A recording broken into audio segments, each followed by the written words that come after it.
The Galactic Academy for Interspecies Defense Forces prided itself on maintaining the highest standards across the known universe.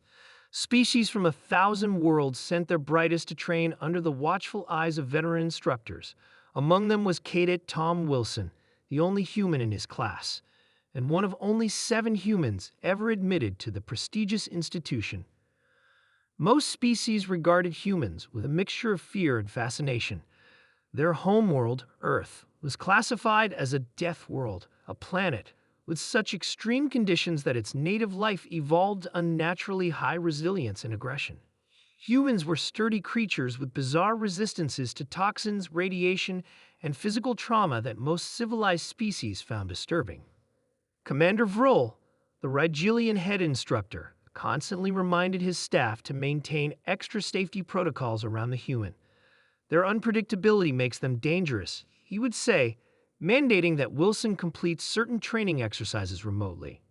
The Academy's annual War Beast trial was approaching, a traditional challenge where final-year cadets attempted to establish dominance over a Thoraxian razor drake.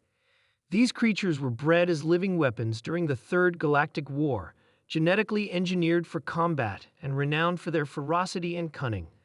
No cadet was expected to fully tame a razor drake. Merely surviving the encounter was considered impressive. Wilson had proven himself academically, but the physical trials left many instructors concerned. His muscular frame and quick reflexes were anomalies among the generally willowy and deliberate species that populated the academy. The human should be exempted from the trial, suggested Lieutenant Nix, a lanky Aldebaranian with pale blue skin. His physiology gives him an unfair advantage. On the contrary, countered Professor Tall, his presence might finally make the trial meaningful. Recent classes have performed too well. Perhaps we need a recalibration of expectations. The day of the trial arrived. Cadets gathered in the observation dome, nervously watching as their classmates entered the containment arena one by one. Most followed the textbook approach: establish distance, display confidence without aggression, and retreat when the razor drake showed signs of agitation. Wilson waited patiently for his turn, studying the beast through the transparent barrier. The razor drake stood nearly 3 meters tall, with iridescent scales and 6 limbs that ended in hooked talons. Its jaw could unhinge to reveal 4 rows of serrated teeth, and its tail was tipped with a venomous barb. When Wilson's name was called, Commander Vroll personally reviewed the safety protocols with him. Remember, Cadet Wilson, this is not a competition of physical strength. The objective is to demonstrate understanding of synapsecology and threat management.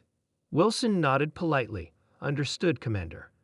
The moment Wilson entered the arena, instructors noticed something peculiar. While previous cadets triggered immediate defensive posturing from the beast, it merely watched Wilson with what appeared to be curiosity. Wilson approached slowly, maintaining eye contact. This alone caused murmurs among the instructors.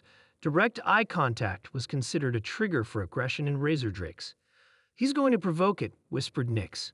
But the beast remained still, its breathing steady, as Wilson closed the distance. When he was within striking range, Wilson did something that caused several instructors to cry out in alarm. He extended his hand, palm up, directly toward the creature's sensory nose. Stop the trial, ordered Vroll, but his command came too late. The razor drake lowered its massive head and pressed its snout against Wilson's palm. A collective gasp rippled through the observation dome. Wilson began stroking the creature's neck scales, and to everyone's astonishment, the beast emitted a low, rumbling sound that resembled purring.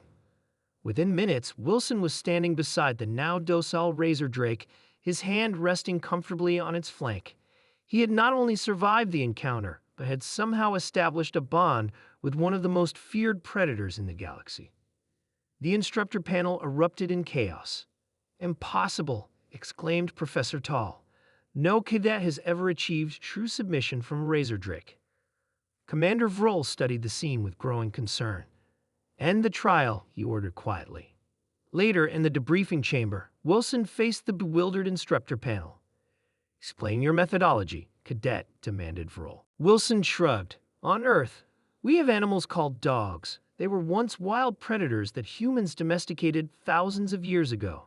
The techniques for earning their trust are similar to what worked with the razor drake. You compared a Class 5 xenobiological weapon to a pet. Nix asked incredulously. All predators share certain behavioral patterns, Wilson replied. Respect, confidence, and genuine affection are universal languages. What Wilson didn't mention was humanity's long history of domesticating dangerous creatures, from wolves to big cats, from eagles to elephants. Earth's harsh conditions had forged not just physical resilience in humans, but a unique ability to connect with and tame other predator species. As news of the incident spread throughout the academy, the instructors hastily revised their curriculum. If humans could intuitively tame war beasts engineered to resist psychological manipulation, what other supposedly impossible feats might they accomplish? Commander Vrul added a new note to Wilson's file. Cadet exhibits typical Deathworlder unpredictability. Recommended for specialized diplomatic corps with potentially hostile species. Humanity's apparent ability to form bonds with apex predators represents an unanticipated strategic advantage. The Academy would never view humans quite the same way again, and the Galactic Defense Force quietly began recruiting more cadets from Earth, recognizing that these Deathworlders possessed talents that could change the nature of interspecies relations forever.